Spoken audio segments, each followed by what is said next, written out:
তো আমরা এখানে ঘোরাফেরা শেষ করে দাদুর পুতলা দেখে, এখন কার পুতলা শিওর আমি জানি না, জিজ্ঞাসাও করা হয়নি, দেখে এদিকে চলে আসলাম। তো এখানে এসে আবার এদিকে একটু হালকা ঘোরাফেরা করতে বললাম, ওরা ওদের মতো এদিকে এদিকে দেখাশোনা করতেছে, আর আমি তো আছি এখানে। তো অনেকক্ষণ ঘোরাফেরা করে আমরা উঠে গেলাম বাসে করে। এটা হচ্ছে যে গঙ্গার উপরে ওদের সেতু, এখানে সেতু 3-4টা আছে, একটা হচ্ছে এটা, আরেকটা হচ্ছে যে ওদিকে পাশে, এটা হচ্ছে নতুন, এটা পুরোনোটা আর কি।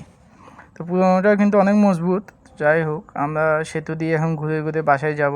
বাসায় গিয়ে ওদেরকে জানাবো যে আমাদের টিকিট হয়ে গেল, এমনি ফোনে জানিয়েছিলাম, তারপরে সামনাসামনি গিয়ে বলবো আর কি। দেখতে দেখতে 15 দিনের মতো হয়ে গেল আর কি কলকাতার মধ্যে। তো এর মাঝখানে আমরা কিছু ছবি তুলেছিলাম ওই রানী ভিক্টোরিয়ার মধ্যে, যেগুলো অ্যাড করা হয়নি, এগুলো এখানে আমি মাঝখানে অ্যাড করলাম আর কি, আমরা 4 জনে। এর মধ্যে দেখলাম একটা গরুর গাড়ি, যেটা দিয়ে নাকি বিয়ে